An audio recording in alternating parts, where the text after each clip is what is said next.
Hello everyone.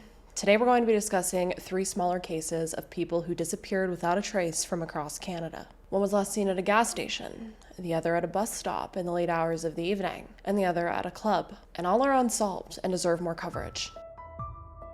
34-year-old Kenneth Justin MacDonald, who goes by Justin, was last seen around 11:30 p.m. on July 7th, 2024. The last footage ever captured of Justin was at an Irving gas station located at 183 Commercial Street in North Sydney, Nova Scotia. Justin's vehicle, however, would end up being located 25 kilometers away in the Ormond Crescent area of Mirror Road in the Kait Breton Regional Municipality. And as you can see from the photos on the screen here, this area is very rural. Police are seeking information from anyone that was traveling on Highway 125 between exits 1 and 5 on July 8th between midnight and 3 a.m. to contact them. On July 29th, dozens of people gathered to help search for Justin off exit 3 on Highway 125 in Leeches Creek, Nova Scotia. The goal was to focus on an area 6 kilometers down the road from the gas station. Justin's father, Ken, saying, and I quote, "It's crushing. It's brutal. It's just one of those things when you don't know, you don't have no answers. There's no words to really explain. Find a clue, find a piece of clothing, find something that might have put him in this area. We've got to go from North Sydney to where the car was found." End quote. A search has intensified in Cape Breton for a man missing for more than 3 weeks now. Members of Justin MacDonald's family were joined by strangers headed out this morning in hopes of finding him. They spoke with CTV's Ryan MacDonald. Several dozen people gathered at the Leeches Creek exit off Highway 125 today to take part in a ground search for 34-year-old Justin MacDonald. Leading the search were MacDonald's parents, who haven't seen their son for more than 3 weeks. It's crushing, it's brutal.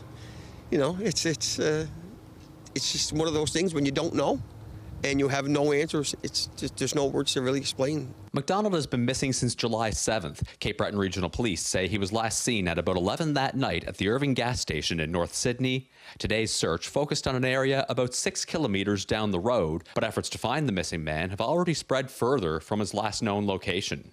Find a clue, find a piece of clothing, find something that might have put him in this area. And we don't know if, so we got to go from North Sydney to where the car was found. MacDonald's 2023 Kia Forte was found in this area, Ormond Crescent off Myra Road, some 25 kilometers away from where he was last seen in North Sydney, and nearly that far from today's search area along the highway in Leeches Creek. Somebody out there knows what happened to Justin. MacDonald's parents say their son has always been devoted to his siblings who have disabilities and to his dog, and that it wouldn't have been in his character to disappear without telling anyone. He would never do it to his father and I. Somebody out there knows where he's at.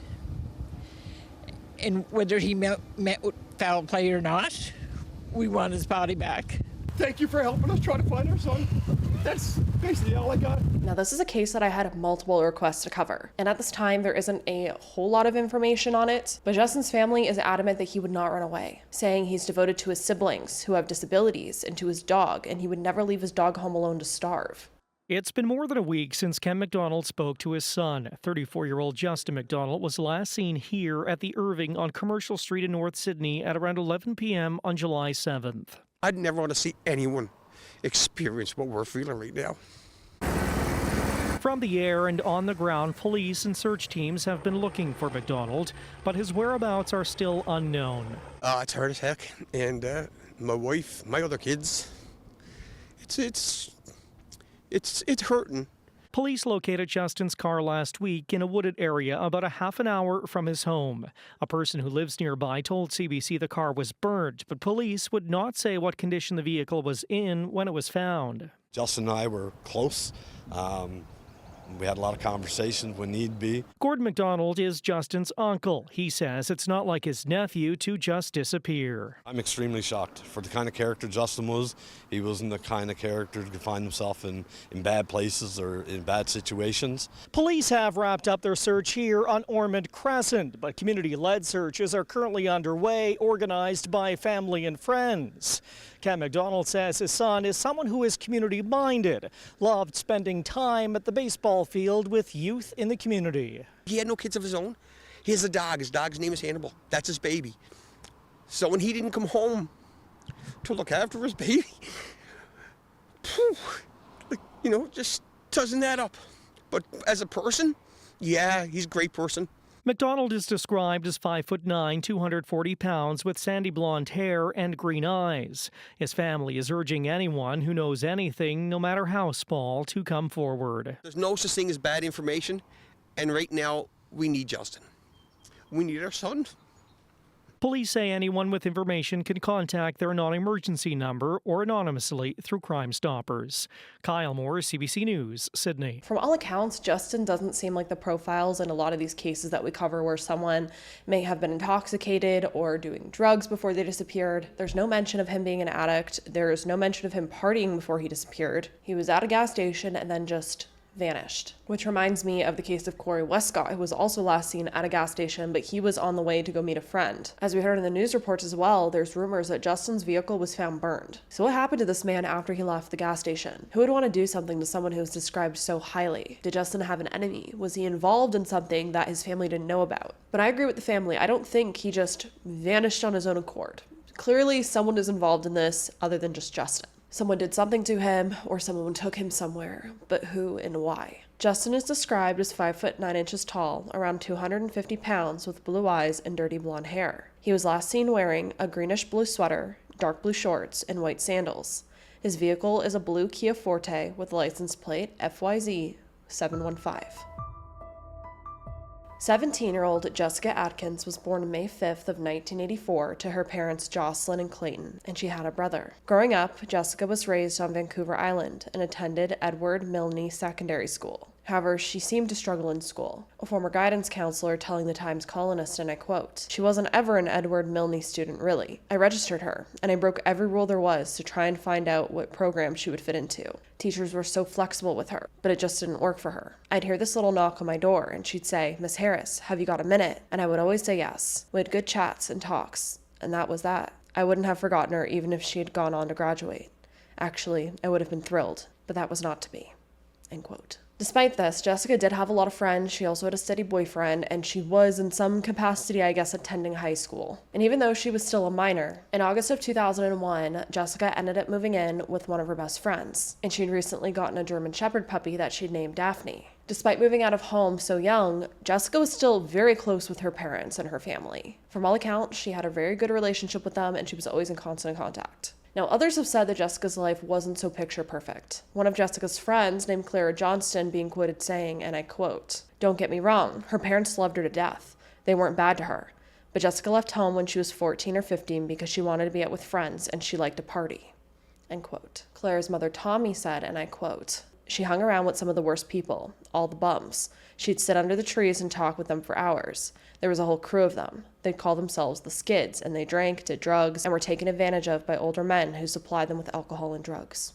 End quote. There was also talk of Jesokah telling Tommy that she actually owed a drug dealer named No Nose money for cocaine. But it was only about $80, and she was planning to pay him off. Now, we talk about high-risk lifestyles quite often in these cases, and if what the friends and the friends' parents are saying, this is yet another one. But we also have to remember that despite that, Jesokah was only 17 years old, and she was still a person. She was still a minor. She was making mistakes, but again, who hasn't made mistakes, especially in their youth? And she still deserves to be found, and her family still deserves answers. Jesokah would last be seen on Wednesday, September 26th of 2001. Early in the night, she'd gone out to dinner with some friends. Then around 9:30 p.m., she was last spotted standing at a bus stop near Sasinos Elementary School, seemingly on her way home to feed her German Shepherd puppy. But unbeknownst to Jesokah's family, she would never make it home to feed her puppy. The next day was a Thursday, and her family found it odd that they didn't hear from her. By the Friday, her mother Jocelyn went over to the house to check up on her. However, Jesokah wasn't there. The next day, Jocelyn spoke to Jesokah's roommate, who also confirmed that she hadn't seen Jesokah since Wednesday. So it wouldn't be until 3 days after Jesokah was last seen, on September 29th, that her mother would report her missing to the local Sooke RCMP detachment.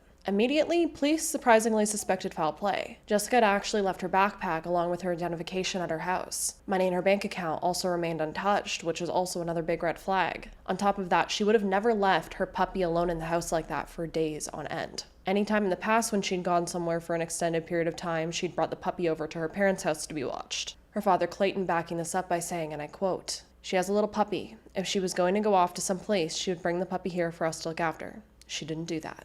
End quote.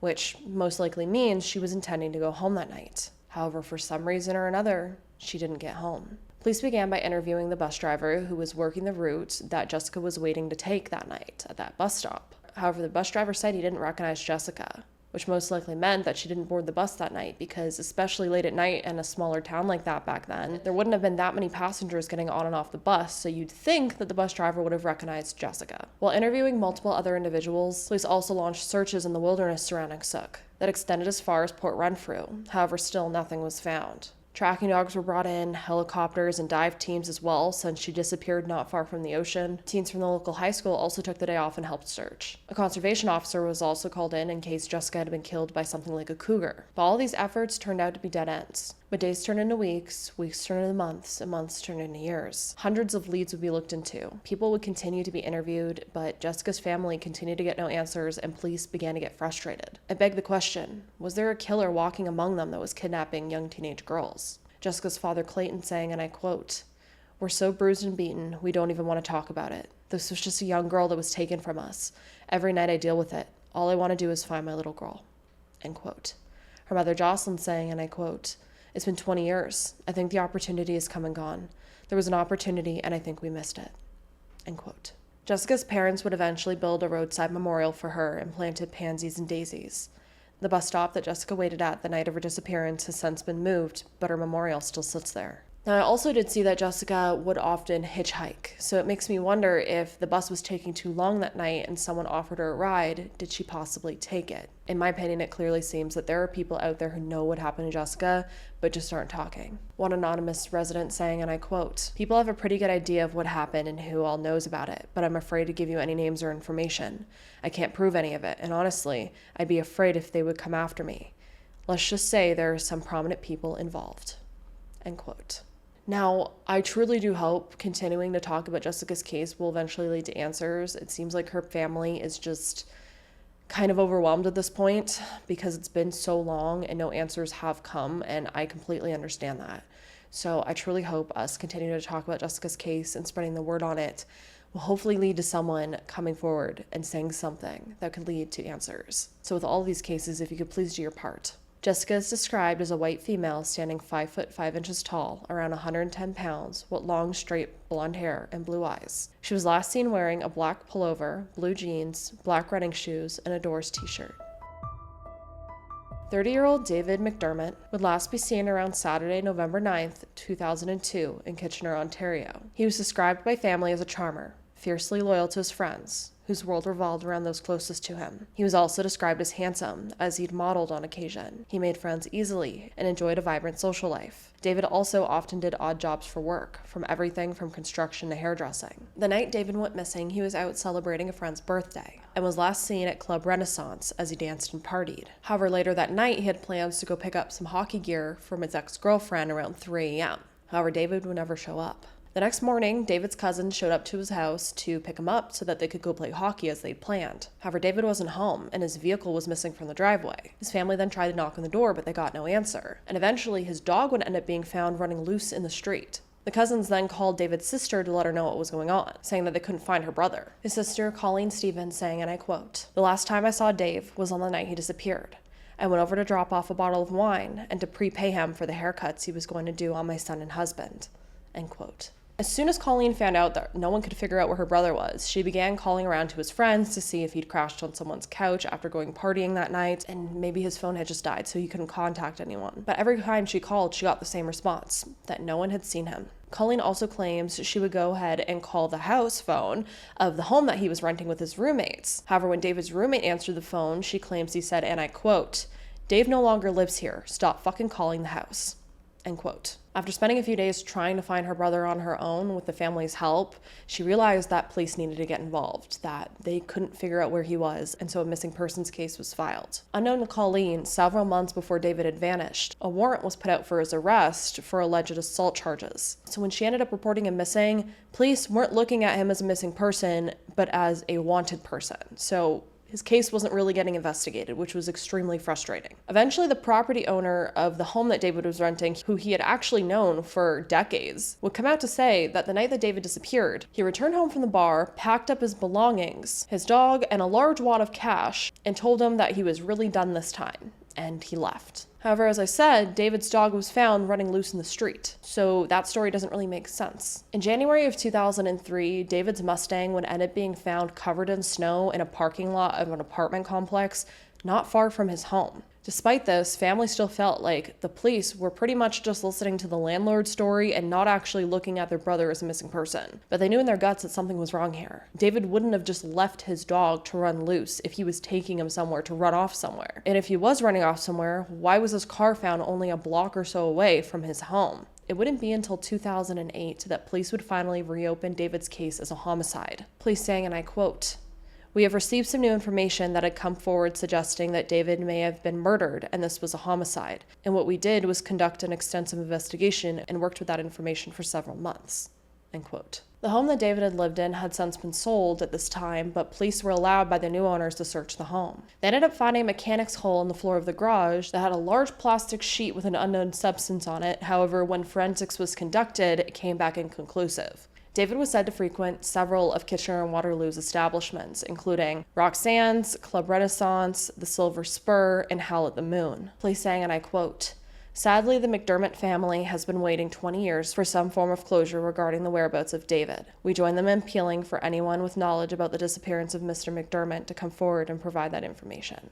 End quote. 20 years too late, officers, since clearly David's case wasn't looked into for quite a long time. He had a whole lot of people that loved and cared about him. David MacDermott is one of approximately 100,000 people who went missing in 2002. The 30-year-old Kitchener man was scheduled to play ball hockey Sunday morning on November 10th, but never showed up. Dave always looked after my sister and I. That was the last time David's family ever saw him. We heard so many different stories, and what do you believe? In my heart of hearts, I believe that somebody just decided that to take his life. The Waterloo Regional Police are investigating 16 missing persons cases, including David's. In David MacDermott's case, we actually our investigators believe that there may have been some suspicious circumstances involving his disappearance. David was last seen here at his home on Mill Street in Kitchener. When his family came for his belongings, all they found was a phone charger. 13 years later from that fateful day, they still hold on to hope. The MacDermott family are still in search of closure. Holding on to one of her brother's shirts, Rhonda MacDermott says she misses her brother every day. And we still miss him. The family and police are asking anyone who knows anything about David's disappearance to call them or Crime Stoppers. Dave would do anything for anybody, even when we were kids. David's disappearance is definitely a strange one. Again, why was his dog loose? Why did his roommates and the landlord tell family that David had moved out and then the roommates told the family to fuck off? And if we really think about this, if David ran off due to this warrant, why wouldn't he run off sooner? Because this warrant was months old, it seemed. So why that night, after partying, when he had plans to go to his ex's and pick up hockey gear so that in the morning he could play hockey, would he all of a sudden decide to just run off? But then also not run off because his dog was left there in the street to run around loose and his vehicle was found a block away. In my opinion, something bad happened here and people aren't speaking. And it seems like there may be multiple people involved in this cover-up. And I think there's a lot more to this case than we know. David was said to be 6'1", around 185 pounds, with short brown hair and brown eyes. He has visible teeth missing from decay and cracked lower left teeth. He was last seen wearing a black leather jacket, black motorcycle boots, and a black belt. He also had a scar on his forehead and a tattoo of a small ladybug between his shoulder blades on his back. If anyone has any information of what may have happened to Jesokah, Justin, or David, or where they may be, please contact the authorities. I'll have all the information for each case below. But what I want to know is what you think about these three cases. What do you think happened here? Do you have any information on them that I don't know about that I didn't include in this video? I'll be in the comment section with you all chatting about these cases. And as I always say, these smaller cases are just as important as the big cases. They deserve to be looked at, even though they're not as sensationalized and don't have that much stuff to talk about, so they don't make a good, solid one case piece of video, but they still deserve to be shared. So if you're able to share any of the missing persons flyers, any of the links to their missing persons cases as well, or this video, please do so that hopefully their families can get answers. It's been way too long for many of these cases. In the case of Justin's case, he just recently went missing within the last month or so. So spreading his case as well is extremely important because there's a chance that he could be found alive. If there's any cases you want me to look into as well, comment down below and I'll add them to my list. As always, stay safe out there, lock your windows and doors, and I hope to see you in the next video.